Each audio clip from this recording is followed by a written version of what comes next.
Assalamu alaikum. Welcome back to Ibrahim English Academy. S.S.C English Second Paper. Question number 4. Right form of verbs for vocabulary and grammar. Dhaka board 2019। তো আজকে আমরা আলোচনা করব Dhaka board 2019। এটা একটু exceptional. তো প্রথমে আমরা একটু প্রশ্নটা পড়ে নিই, তাহলে এই জিনিসটা বোঝা যাবে। Complete the following text with right form of the verbs given in the box.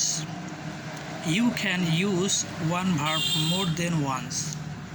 এর আগে আমরা যে কয়টা রাইট ফর্ম অফ ভাগ করেছি প্রত্যেকটা বোর্ডে কিন্তু উল্লেখ ছিল যে complete the following text with right form of the verbs given in the box.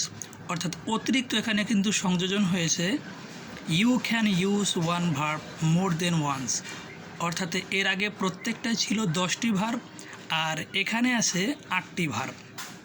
এখানে you can use one verb more than once, অর্থাৎ একটা ভার্ব এখানে দুইবারও ব্যবহার করা যেতে পারে প্রয়োজন অনুসারে, সেই কথাটাই এখানে বলা হয়েছে। তো এবার আমরা মূল প্রশ্নে আসি। আমি আবারও বলে রাখি, মূল প্রশ্নটা আমরা কমপক্ষে 3-4 বার পড়ে নেব, এরপর আমরা অ্যান্সার করব।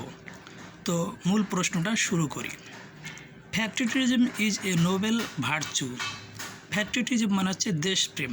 দেশপ্রেম হচ্ছে একটি মহৎ গুণ। ইট হ্যাজ এ ম্যান, এটা অনুপ্রাণিত করে, এটা একজন মানুষকে অনুপ্রাণিত করে। তাহলে অনুপ্রাণিত করা ইংরেজিটা হচ্ছে ইন্সপায়ার। ইট হচ্ছে থার্ড পারসন সিঙ্গুলার, সুতরাং ভার্বের শেষে একটা এস যোগ হবে। ইট ইন্সপায়ার্স এ ম্যান, এটা একটা মানুষকে অনুপ্রাণিত করে টু শেড, বিসর্জন দিতে, the last drop of water, last drop of a blood, অর্থাৎ রক্তের শেষ বিন্দু পর্যন্ত সে বিসর্জন দিতে একটা মানুষকে অনুপ্রাণিত করে। কোন জিনিসটা? সেটা হচ্ছে দেশপ্রেম। টু ড্যাশ, রক্ষা করার জন্য। তাহলে রক্ষা করা ইংরেজিটা হচ্ছে defend the freedom of his country, অর্থাৎ তার দেশের স্বাধীনতা রক্ষা করার জন্য। এ ম্যান উইদাউট প্যাট্রিয়টিজম, অর্থাৎ দেশপ্রেমহীন একজন মানুষ হয় না। তাহলে এখানে বি ভার্ব বসবে। বি ভার্বটা হচ্ছে is not better than a beast, অর্থাৎ দেশপ্রেমহীন একজন মানুষ ভালো নয় একটা পশুর চেয়ে। এ ট্রু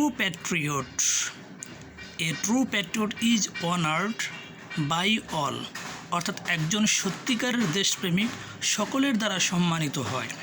এটা প্যাসিভ মুডে রয়েছে, প্রেজেন্ট ইনডিফিনিটের প্যাসিভ মুডে রয়েছে, তাই এখানে অক্সিলারি ভার্ব আসবে হচ্ছে ইজ, এবং ভার্বের 3 নম্বর ফর্মটা অর্থ অনুসারে আসবে হচ্ছে অনার্ড। তাহলে a true patriot is honoured by all, একজন সত্যিকারের দেশপ্রেমিক সকলের দ্বারা সম্মানিত হয়। হি অলওয়েজ, সে সর্বদা চিন্তা করে। তাহলে চিন্তা করে ইংরেজিটা হচ্ছে থিঙ্ক। হি যেহেতু থার্ড পারসন সিঙ্গুলার, তাই ভার্বের শেষে একটা এস বসবে। He always thinks for the welfare of his country, সে সর্বদা তার নিজের দেশের কল্যাণের কথা চিন্তা করে। ওয়ান দ্য আদার হ্যান্ড, পক্ষান্তরে দ্য আনপ্যাট্রিয়টিক মেন, অর্থাৎ দেশপ্রেমহীন মানুষ অর্থাৎ অদেশপ্রেমিক চিন্তা করে। তাহলে চিন্তা করে ইংরেজিটা হচ্ছে কি থিঙ্ক। চিন্তা করে ফর দ্যার ওন ইন্টারেস্ট, শুধুমাত্র নিজের স্বার্থের কথা চিন্তা করে।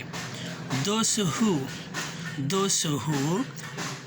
যারা মরে যায় দেশের জন্য। তাহলে মারা যাওয়া ইংরেজিটা হচ্ছে die. Those who die for the country, যারা দেশের জন্য মারা যায়। আর ট্রু প্যাট্রিয়টস, তারাই হচ্ছে মূলত দেশপ্রেমিক। They dash even after their death, অর্থাৎ তাদেরকে, আমি আবারও বলছি সেন্টেন্সটা, they dash even after their death, অর্থাৎ তাদেরকে স্মরণ করা হয়। তাহলে স্মরণ করা ইংরেজিটা হচ্ছে রিমেম্বার, REMEMBR, রিমেম্বার। এটা প্রেজেন্ট ইনডিফিনিটের প্যাসিভ আকারে আছে। তাহলে এখানে অক্সিলারি ভার্ব হচ্ছে আর, এবং ভার্বের 3 নম্বর ফর্ম হচ্ছে রিমেম্বার্ড। তাহলে they are remember even after their death, এমনকি তাদের মৃত্যুর পরও তাদেরকে স্মরণ করা হয়। দ্যাট ইজ ওয়াই, সেজন্য দ্য ফ্রিডম ফাইটার্স অর্থাৎ মুক্তিযোদ্ধারা, হু যারা উৎসর্গ করেছিল, তাহলে উৎসর্গ করা ইংরেজিটা হচ্ছে স্যাক্রিফাইস। এটা যেহেতু অতীতের ঘটনা তাই ভার্বের 2 নম্বর ফর্ম বসবে, স্যাক্রিফাইসড দেয়ার লাইভস ইন 1971।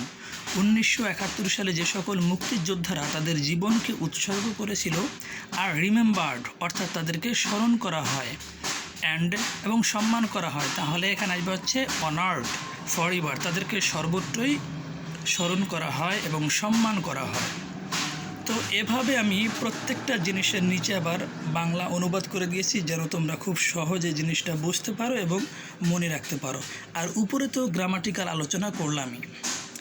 এ নম্বরে আছে ইট ইন্সপায়ার্স এ ম্যান, এটা একটা মানুষকে অনুপ্রাণিত করে। Present indefinite third person singular, কারণে এখানে ভার্বের শেষে একটা এস আসছে। ইট ইন্সপায়ার্স এ ম্যান, এটা একটা মানুষকে অনুপ্রাণিত করে।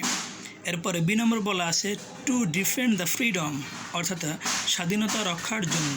টুর পর ভার্বের 1 নম্বর ফর্ম বসে, টু ডিফেন্ড দ্য ফ্রিডম।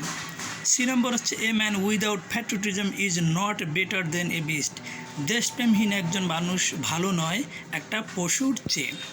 এরপরে ডি নম্বরে বলা হয়েছে a true patriot is honoured by all, একজন সত্যিকারের দেশপ্রেমিক সকলের দ্বারা সম্মানিত হয়। প্রেজেন্ট ইনডিফিনিট প্যাসিভ মুডে আছে, এ কারণে অক্সিলারি ভার্ব বসছে ইজ এবং অর্থ অনুসারে এখানে বসছে হচ্ছে অনার্ড। ই নম্বর আছে he always thinks for the welfare of his country, সে সর্বদা নিজের দেশের কথা, নিজের কল্যাণের দেশের কথা চিন্তা ভাবনা করে। তাহলে হি থার্ড পারসন সিঙ্গুলার কারণে ভার্বের শেষে এস যোগ হয়েছে। আচ্ছা, এরপর F number the unpatriotic men think only for their own interest, অর্থাৎ দেশপ্রেমহীন লোকেরা শুধুমাত্র নিজেদের স্বার্থের কথাই চিন্তা করে। এরপর জি নম্বর those who die for the country, অর্থাৎ যারা দেশের জন্য মারা যায় বা দেশের জন্য মরে, they are remember even after their death, এমনকি তাদের মৃত্যুর পরও তাদেরকে স্মরণ করা হয়। এটা প্রেজেন্ট ইনডিফিনিটের প্যাসিভ মুডে রয়েছে।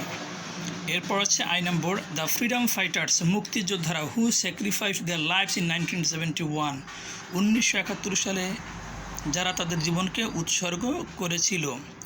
আচ্ছা, সর্বশেষ যে সেন্টেন্সটা আছে এবং অ্যান্সারটা আছে অর্থ অনুসারে এখানে আসবে হচ্ছে অনার্ড, এটা প্যাসিভ মুডে রয়েছে, অ্যান্ড অনার্ড ফর এভার, এবং সারা জীবন সম্মানিত হয়।